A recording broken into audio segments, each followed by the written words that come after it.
Hello and welcome to this podcast. I'm Hemant Singh and this is the Delhi Policy Group. In this episode, I will be joined by Vice Admiral Anil Chopra, our Distinguished Fellow for Maritime Strategy, to discuss the role of India's maritime power in safeguarding India's security interests in the Indian Ocean.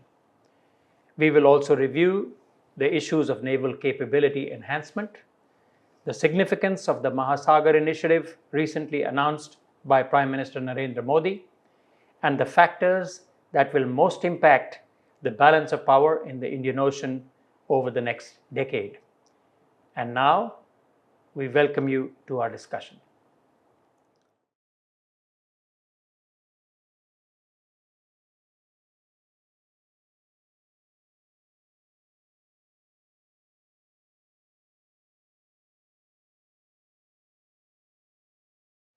Admiral, welcome. Thank you. We saw that in the Northern Arabian Sea, there were a large number of Indian Navy ships, it was an entire flotilla of ships which were gathered around during Operation Sindoor. What was our experience overall and what was the role of the Navy in this operation? And of course, a corollary to that would be, why was the maritime theater not activated? Ambassador, if you would, in one word, the experience was good. In two words, it was very good. The Navy's readiness and operational concepts were validated. The fleet was quickly deployed out at sea. And there's a misconception that it takes long to mobilize the Navy. In fact, warships are always ready at 4 hours notice, and they are logistically self-sufficient. So they don't need very much time to put out to sea and be ready for battle. And when a crisis or a precautionary sort of stage is there, they are fully armed and they are deployed to wherever the maritime plans are. So all this was validated. And when you ask me about why wasn't the maritime front activated, actually the maritime front was activated the moment the fleet puts out to sea. It's activated because now it is poised and it can convert its potential energy into kinetic energy at very short notice.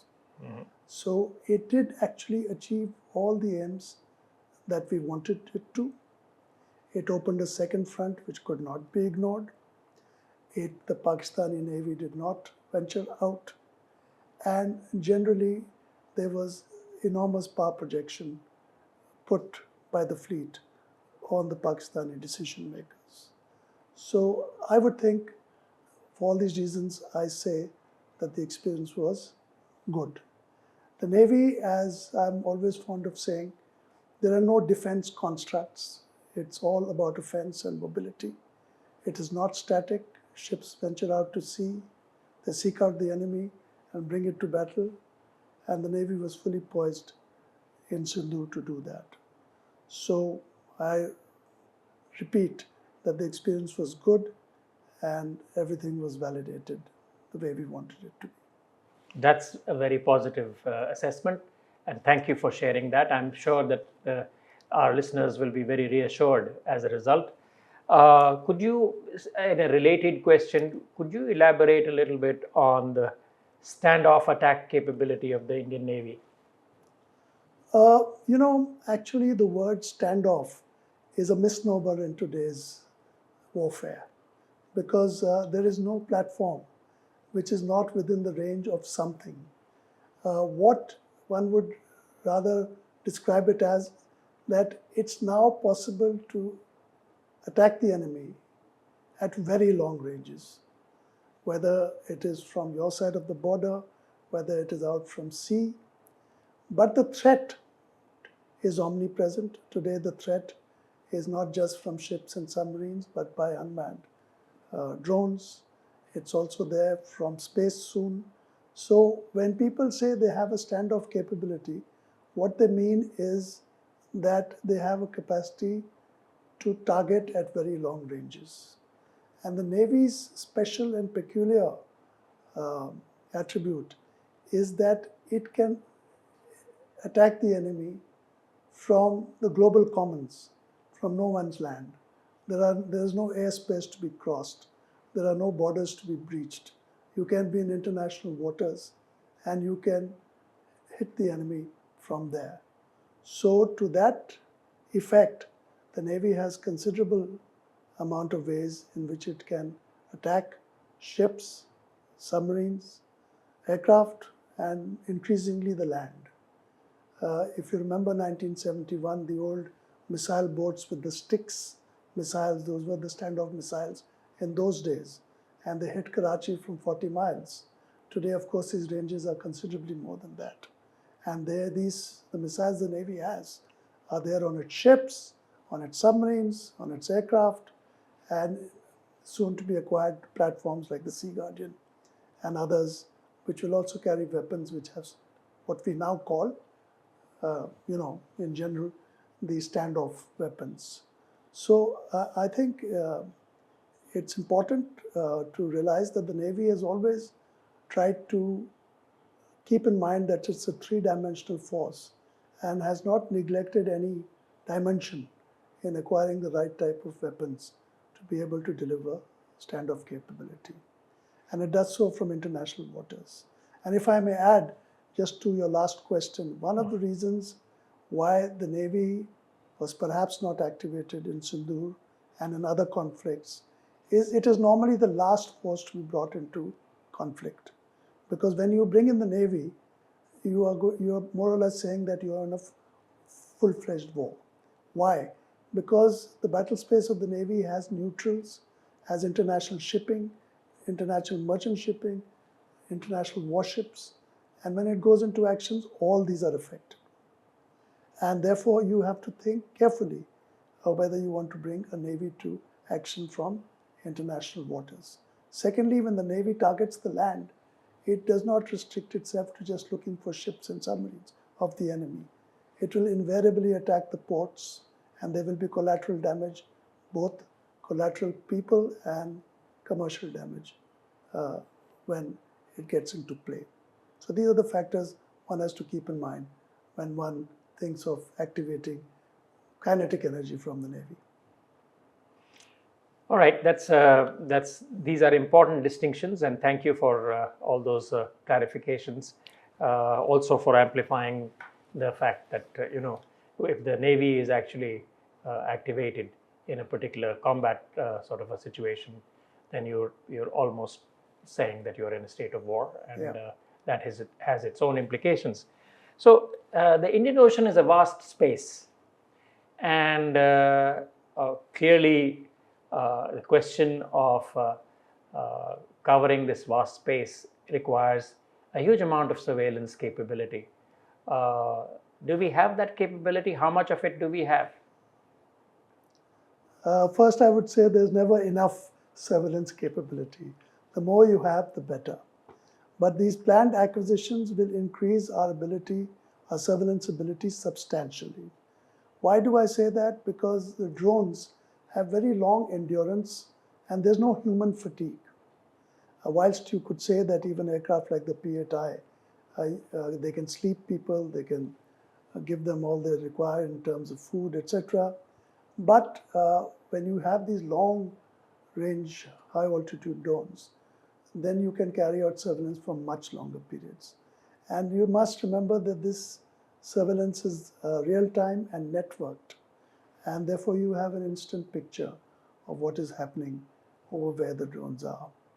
And this, because the drones and other platforms are now networked, we have what is called cooperative engagement capability.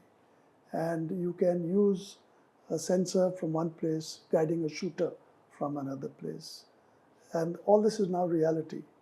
And I'm glad to report that the Navy's kept pace with technology to quite some degree and utilized innovatively whatever it has, whether it has it from indigenous or foreign sources, and integrated it into a system where surveillance is now much better.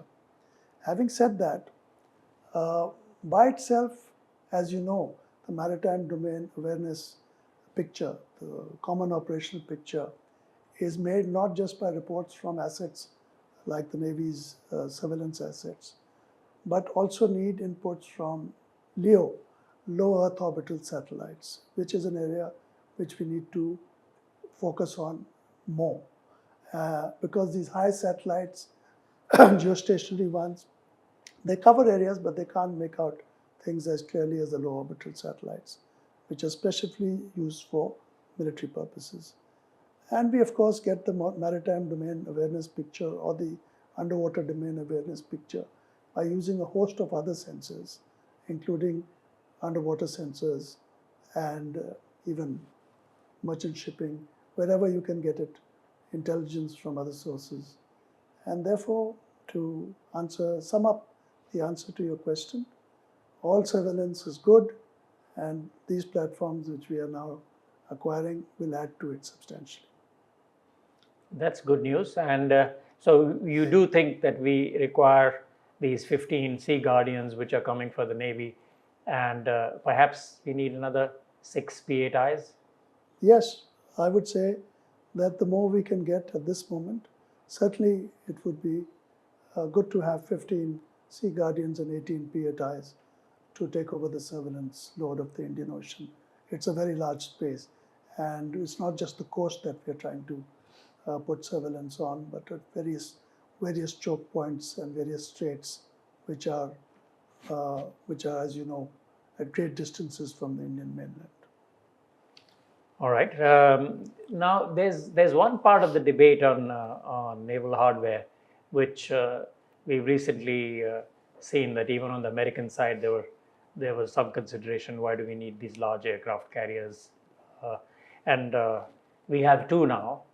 And can we just go through the salient factors which can put the issue of the aircraft carrier and its necessity in the correct perspective? I'm glad you asked me this question. This strikes a personal chord because I have commanded an aircraft carrier. And I genuinely believe that these platforms, though expensive and big, are an inescapable part of modern naval warfare. People tend to worry about them because they're costly and they're big, and therefore people feel they're vulnerable. But they're not as vulnerable as people think they are. They're designed not only to keep the enemy at bay from all dimensions, but to hit him hard very far away from the carrier battle group. So they are, of course, mobile airfields moving out at sea. The larger ones, like the Americans have, carry 90 to 100 aircraft, which most Air Force stations don't have those kind of aircraft. And they just don't. What is the principal objective behind the aircraft carrier is its ability to strike. The Americans have started calling them carrier strike groups. Why? Because their main weapon is the aircraft. And these aircraft can strike other ships, submarines, they can strike the land, they can strike other, all 4 dimensions. And so this is the principal part of the aircraft carrier. But it is equally important for the air defense of the fleet, because at sea, with the ranges, standoff ranges we were talking about, you need to keep a combat air patrol in the air so that you can destroy enemy air platforms well before they can launch their weapons from the weapon release line, as we say. So the aircraft carrier plays a twin role. And people think that you need a lot of ships to protect it. No, it's mutually supportive. The destroyers and frigates in part of the carrier task force and even the attack submarines which are below are all an integrated force which makes a bubble of 500 nautical miles, which is moving 600 miles a day. So if you think of it in that fashion, it is for sea control, it is the only way to go about it, should you have the ambition and the money to do it. So I'm glad that India has now got 2 aircraft carriers. The Navy has been wanting 3 because one will always be in refit. And I think my personal view is that the debate is not infantile, but it is, most people are ignorant of how the aircraft carriers operate. and therefore they feel that they are something that can be dispensed with. But let me put it in another way. To choose between, say, people talk in elementary terms, should we have aircraft carriers or submarines? I put it to you, should we then ask, do we have the infantry or the armored corps or the artillery? You need all three in the army. Similarly, in the Navy, you need all these things. You can't just fight with submarines or just fight with aircraft carriers or just fight with ships. The Air Force needs fighters and bombers. So mostly people who are got a biased or vested interest in aircraft carrier debate will completely bring out its vulnerability and cost. But this is not so. And in the era of directed energy weapons, which is now upon us, the ability of the aircraft carrier to defend itself will increase substantially. It is not for nothing that two superpowers, the US and China, are constructing, as we speak, more and more aircraft carriers. If there was such a problem to defend, then this would not be so. I leave it at that. Very good. That's something which I think our listeners needed to learn from an expert who has commanded an aircraft carrier. We are not only a maritime coastline of our peninsular jut.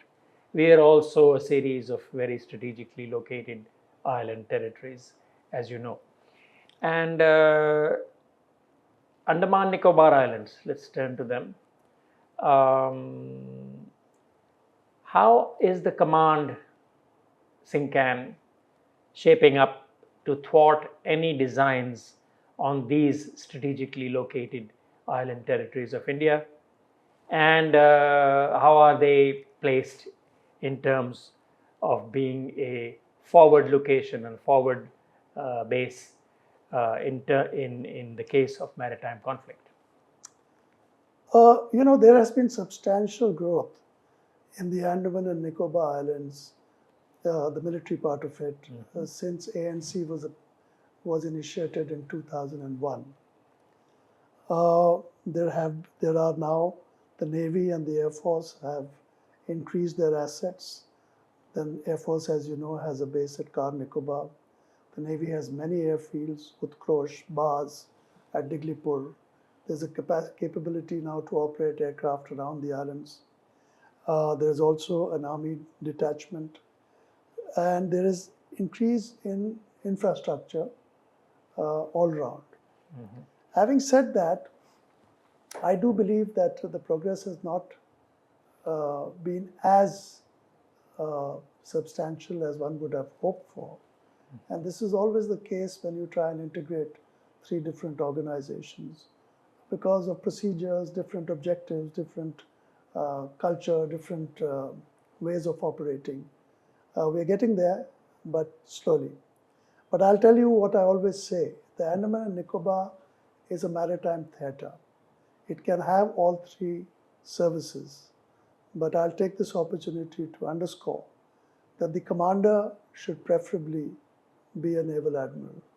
I say this, why? Because it takes a lifetime of training and use to understand the dynamics of a particular arena. You can't take an admiral suddenly to Northern Command and tell him to start fighting a mountain battle. And it is not for nothing that the United States Pacific Command, which is a tri-service unified combat command, always has an admiral as its head, only because of it being a maritime theater. Similarly, if there's a land theater, you would much rather have a general who has experience and who's grown up in that theater. So I think it will, there are reasons, many reasons why this is so at the moment, including the rotation of Army, Air Force, and other generals through various commands. Mm-hmm. But I'm talking on the larger picture. Preferably, it should be an admiral at the helm of that maritime theater.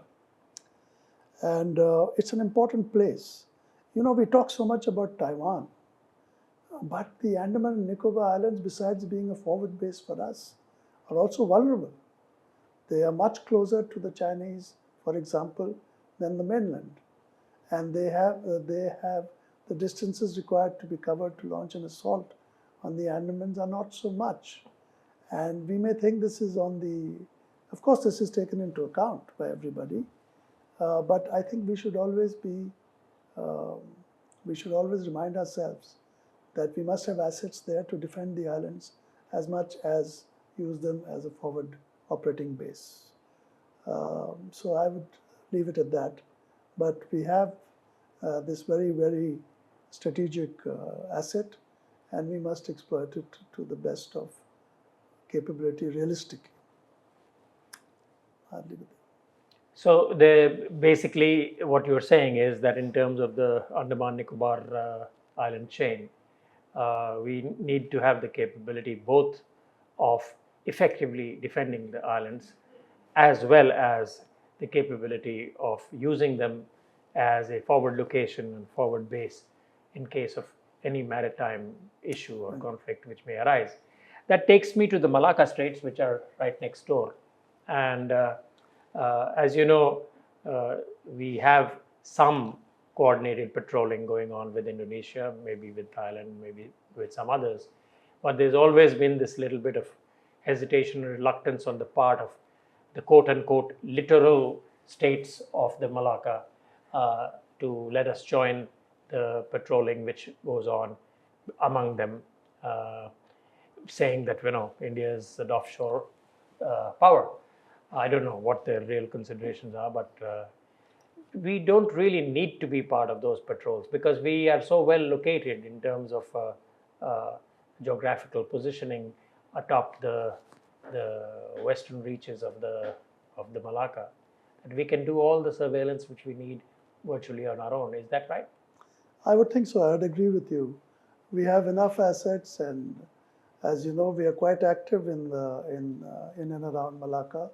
The Navy sails out for many presence and visibility missions, and we have sufficient assets on the eastern seaboard, both on the mainland and in the Andaman and Nicobar, to be able to address and keep the Malacca under our eyes without having necessarily to be part of any joint patrolling. So this coordinated patrol serves its purpose, and I think we should leave it there maybe. So our mission deployment, which is the 24/7 mission deployment of the Indian Navy, it goes much further east from the Andaman Nicobar chain. It goes south of the Indonesian islands. It also goes all the way up on the side of Singapore, perhaps. And so basically, we have good advance information about what kind of grey shipping is going through. Yeah, we have a fair amount of presence and lots of inputs from the Western Pacific, especially the South China Sea, and we have a presence there. Our ships are there quite often and visible to everybody around. Both elements of the Eastern Fleet and those stationed in Andamans make forays into the South China Sea as and when we deem fit and as we require. So that's been an ongoing thing for the last quarter century, and depending on the Navy's force levels, it can be increased and should be increased in due course, in my view at least. All right, thank you. So let's now turn to the broader issue of the Indian Ocean, and you will recall that the Prime Minister announced the Sagar initiative in 2015, and security and growth for all, and also the kind of commitment which India made at that time for capacity building for the small island states, which we have been undertaking assiduously over this last 10-year period. But now the Prime Minister has announced the MAHASAGAR initiative during his recent visit to Mauritius. Does this initiative add value and add substance to the maritime security issues of the Indian Ocean region? The short answer is yes. It creates a friendly and positive environment for India in this strategic ocean which is named after us. Mm-hmm. And to that end, it will always lend itself positively in our relations with other countries, especially with the island nations of the Indian Ocean, and more so now with Africa, particularly the east coast of Africa. And all this Sagar and Mahasagar with the security, of course, that we talk about, when we say maritime security, it essentially means the non-traditional security, the security which is tied up to good order at sea, free of pirates and terrorists and non-state actors and other such people, robbers, criminals, etc. So to this end, nations pool their resources and try and effect stability and good order at sea. And the smaller nations who don't have so many assets are naturally quite their capability now to keep good order around themselves will increase if somebody like India can interact and help them out. So both Sagar and Mahasagar are important in shaping the environment, as we say, in the Indian Ocean. And I say, but I do want to make a distinction in this at this point between maritime security or maritime power and naval power. When we talk about maritime security, we often give it a very broad umbrella, but naval power is different. It is for the Westphalian state-to-state conflict. And whilst we make all efforts to increase our interaction in the non-traditional sphere with many nations in and around us, we must keep in mind that the primary job of the Navy is warfighting and training towards warfighting, and we must be able to do both. And as we have taken on so many different initiatives, we must ensure that the Navy has adequate force levels to be able to carry it all out. Warfighting, mission-based deployments, Sagar, Mahasagar, many other things that we are doing, presence mission, diplomatic visits. There's a whole heap of things. And if we have a good Navy, it's fairly big, but with the ambitions that we have, it should be larger.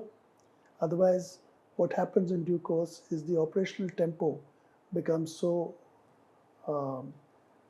fast that it will tell finally on material and machinery and people. And therefore, it's important that our force levels keep pace with our initiatives and our ambitions. I was very interested to learn these past couple of months that we have named a ship, Indian Ocean Naval Ship, IONS Sagar. Actually, it is IOS, Indian Ocean Ship. IOS, okay. It's an Indian Ocean ship, and Sagar is from our strategy for the Indian Ocean. And obviously, it's sailing around and it's got sailors from, 8 or 9 or more countries on board. What does this indicate in terms of regional capacity building? Well, the Indian Ocean ship Sagar was the Navy OPV, the offshore patrol vessel called INS Sunaina, which was renamed as IOS Sagar, whose principal objective now is to carry on board people and sailors from all our friendly nations in Africa and the island states and impart basic training to them and basic interoperability when we exercise with them or we carry out operations, non-traditional security operations with them. So it's been welcomed by all these nations. This first cruise of Sagar was the Africa-India key maritime engagement called IKIMI, and it had 9 nations, 3 on the Mozambique, Tanzania, and Kenya, and 6 island nations from Comoros to Mozambique to Madagascar to Maldives, and so on. And I think its aim is to keep this going and to keep sailing the ship with people from many, many nations, which leads to bonding, training, and operational interaction. So I think Sagar will definitely add to the Sagar concept and in its security and growth for all. and also to the Mahasagar aspect. So I think both these initiatives of Mahasagar and the Indian Ocean ship are adding to the general environment in the Indian Ocean, especially in the Western Indian Ocean. Very good, especially because, as you say, most of the time when you're not in situations of traditional conflict, the most important arena is one of providing non-traditional security against non-traditional security threats, and capacity building and awareness and interoperability with friendly nations in the region are going to be important for us. Going beyond our smaller neighbors of the Indian Ocean and what we can do for them, let's now move on to the major maritime powers. You know, the maritime democracies of the Quad, which was made famous by former late Prime Minister Shinzo Abe. Do you think that the Quad has a significant maritime security role to play in the Indian Ocean, in the Indo-Pacific in general, and in the Indian Ocean in particular? And I ask you this specifically because you've written extensively on the issue of the Quad and some of the maritime attributes which are in abeyance but which can be activated. What is your view on this particular aspect? Especially, I'm saying, because today we are waiting to see how the Quad will actually evolve with the new US administration. Yeah. Again, the short answer in my view is that Quad, by focusing on its security role, can add to stability in both the Indian Ocean and the Western Pacific. And this is not non-traditional security. This is, I'm talking about general stability between nations. And the Quad is by no means a military alliance, but by underscoring its interoperability of its forces, it can willy-nilly, it has to be again factored in, and therefore it provides deterrence. Anything which has to be factored in is giving you deterrence. And the very fact that these democracies can on and off get their forces together and interoperate together so is something that I believe we should continue doing. I also believe that if Quad sort of jettisons its security role, it will become increasingly irrelevant in the security dynamics and the security matrix, which will shift then from the Indian Ocean completely to the Western Pacific with things like Squad and AUKUS, which have come about, and collective security in the Western Pacific. So from my perspective, it's in India's interest to keep the security, basic security foundations of the QSD, as it was the Quadrilateral Security Dialogue, and now Quad, in play. And without getting too much involved in the verbal sparring between, partnerships and definitions of what this activity is. It's just that the military forces of these four countries, if they know how to operate with each other, it adds to the general stability in the Indo-Pacific in general, and it could in the Indian Ocean also. The dynamics of the Indian Ocean, as we are all aware, are likely to change with China's more permanent presence, and I therefore say this with respect to this possibility also. Well, the one central issue here, of course, will be that the United States and India, as maritime partners, not only doing exercises together, but through the kind of arrangements which are already agreed and which are already in force, but additional elements which were referred to when Prime Minister Modi and President Trump met on February 13, Yes. regarding extending our logistic support, our ability to be able to extend the reach of our forces across the oceanic space.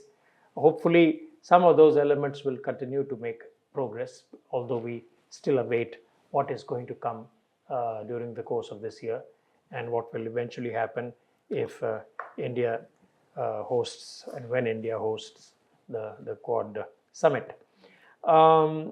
Now, as far as the Indo-Pacific is concerned, I think there's a little bit of uncertainty which is again creeping in regarding the Indo-Pacific as a seamless security space, because quite clearly, there is a heavy concentration of power on one side, which is the Western Pacific. There's only Indian power here in the Indian Ocean. There is very little availability of maritime power in Southeast Asia, and so hopefully, if ideas among these four maritime democracies of continuing to cooperate with each other on the kind of basis which you outlined are taken forward, we will have a stabilizing impact on the broader region, and we'll be able to do much more. But let's wait and see what happens. Now, balance of power in the Indian Ocean region. How do you see this issue evolving over the next decade? Especially because you know that there is a Chinese strategy to increase its presence in the Indian Ocean. How do you see that taking place and unfolding in the near future? Yeah, that's of course a question which deserves a very long answer, but I will try and be very brief. Basically, of course, as we see, events have been moving at a very rapid pace, and there's a lot of difference between February and May, and we fought a small war in the middle. I think the balance of power in the Indian Ocean will primarily depend on continued Chinese power and rise, or stagnating Chinese power and rise. I think both options are possible.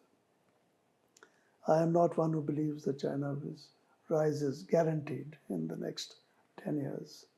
And it may have a sparkling, brand new, large navy, but its ability to deploy in the Indian Ocean is something we still have to see. It takes a lot to deploy at far reaches from home. You require allies, you require bases. And if you see the history of the world over the last 200 years, you just can't sail out to a particular sea. You need support in many fashions. And China may or may not have that support in the Indian Ocean, which I have. The second factor, of course, is the degree of US interest, continuing interest in the Indo-Pacific concept. Clearly, the US will have continued focus in the Western Pacific and may well even get into or push for a collective security arrangement to take over from its bilateral security arrangements. Again, it's open, we'll have to see. In the Indian Ocean, therefore, as you did mention, it was always a relatively quiet place, like an oasis during the last 200-300 years. It is heated up now, but we'll have to see the dynamics of Chinese naval deployment, capacity, and US interest to really see where this balance of power will come. But that is not all there is to the balance of power. Much will depend on Indian Navy capability and capacity. So if we have a Navy which has adequate capacity and many capabilities, then all these things really don't bother us beyond a point. And then we are truly Atmanirbhar in terms of capacity and capability. We have a peninsula jutting out into this ocean with 6 large naval bases and more Air Force bases on the mainland. It is power that cannot be ignored at whatever stage of technology it may be.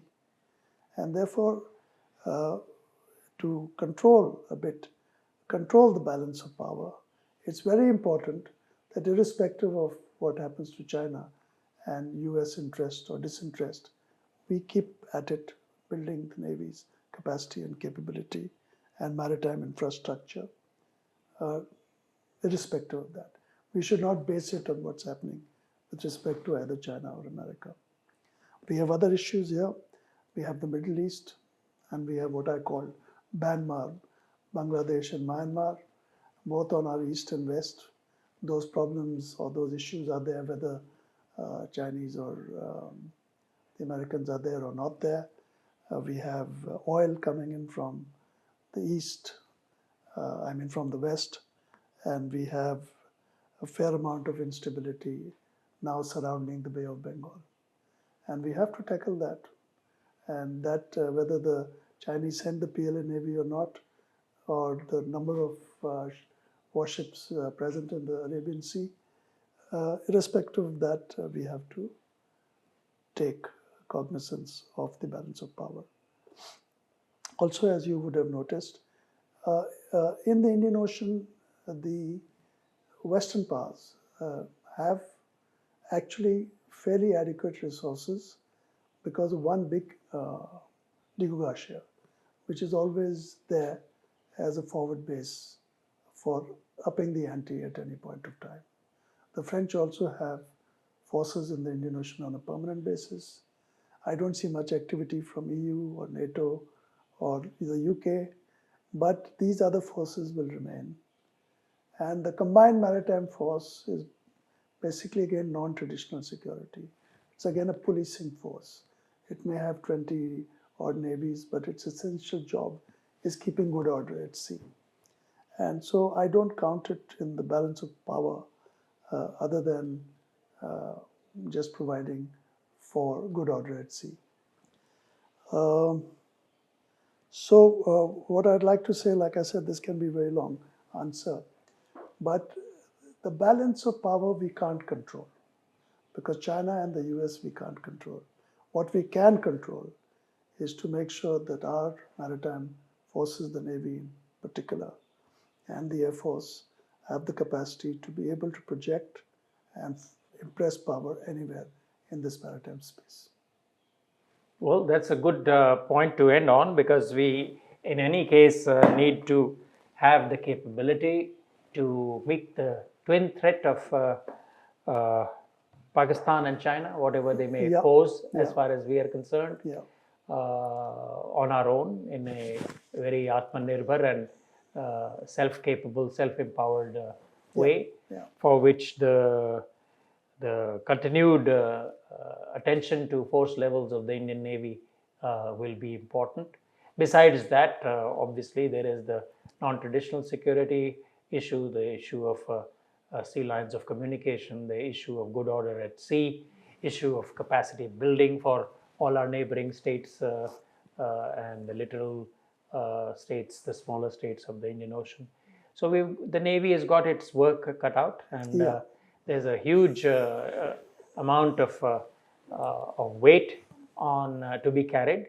And as you pointed out, we need more, because we do not need attrition to become an issue as far as the usage of our limited platforms is concerned. You see that slightly increasing trend, or a favorable trend towards more allocations for the Indian Navy. Last time we got 17%, I think, 17 or somewhere thereabouts of the defense budget. You think that it's going up, and people in the policy making system is well acquainted with this need to focus more and more on the maritime power as an essential component of our overall national security calculus. You know, I don't like to look at the Navy budget as a part of the larger defense budget, because these percentages, they slant your thinking in one way. We need, based on our own interests, and the Navy is not all about just threats, it's about interests, peacetime interests, showing the flag, being aware somewhere.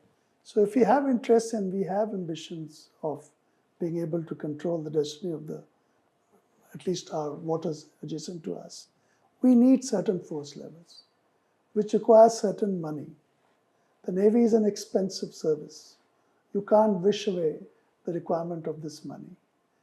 Only rich nations can afford competent navies because it costs a lot, ships, submarines, aircraft.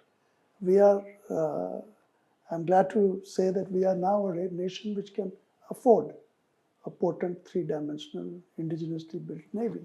But we have a long way to go. But if the Indian Navy were strengthened further to the degree which many of us believe is necessary, it would create problems for many people, especially for the Chinese, which we can come to later.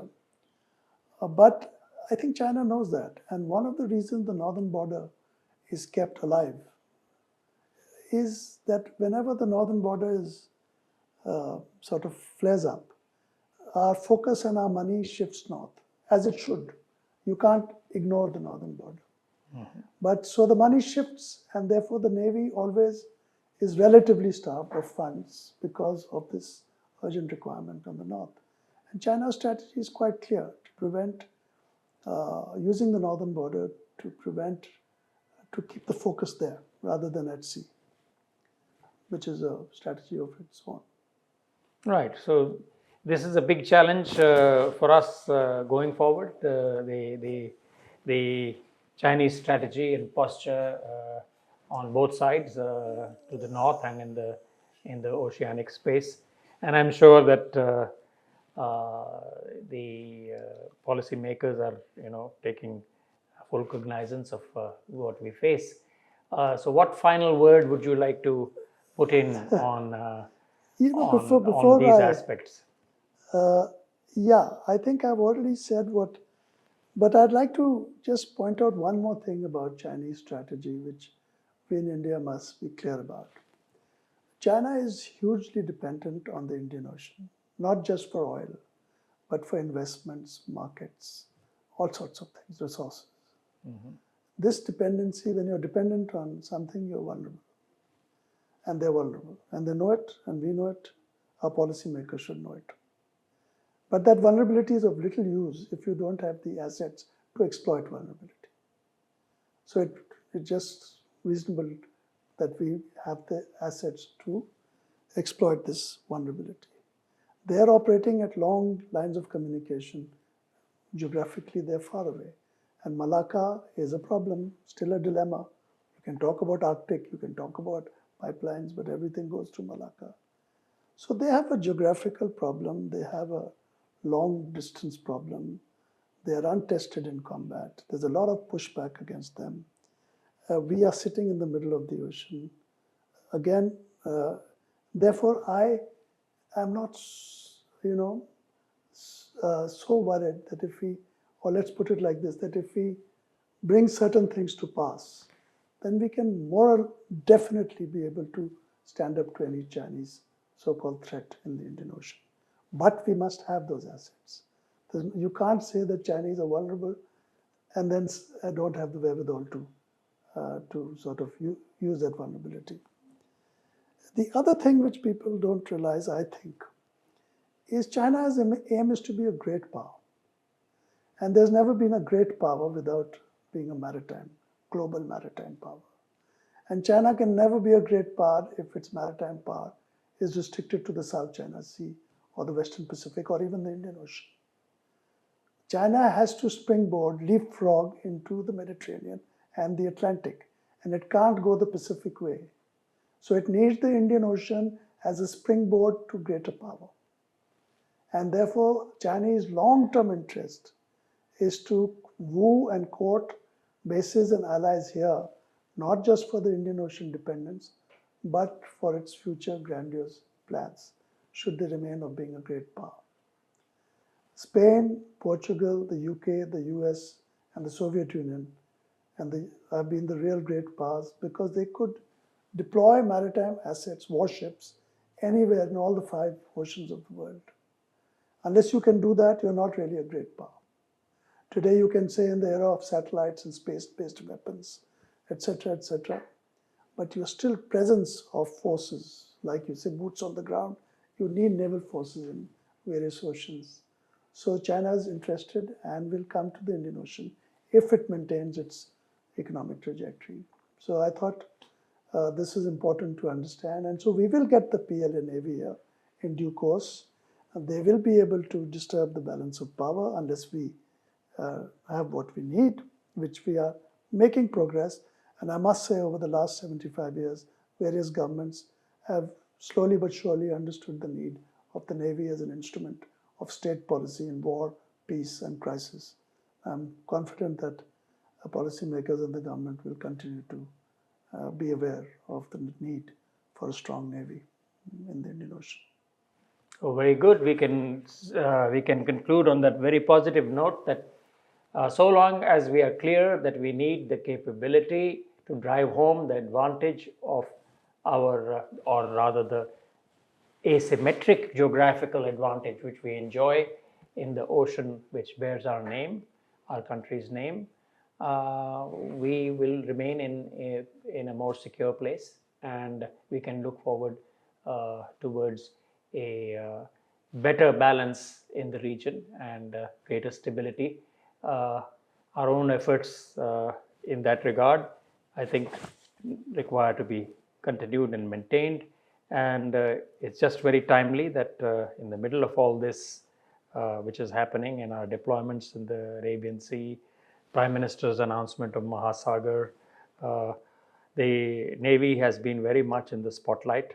So thank you so much, Admiral, for joining me, and thank you. I'm sure that the listeners and the audience will appreciate your insights into the nature of India's maritime power and what challenges we actually face. Thank you so much. Thank you, Ambassador. Thank you. So now for a final word. India is both a continental and a maritime power. On the continent, it is constrained by geography and adversarial neighbors. In the maritime space, its peninsular extension and island territories offer significant strategic advantages. The pursuit of maritime power will be an increasingly important factor in India's national security calculus in times ahead. We hope that you have enjoyed this conversation and look forward to seeing you again soon.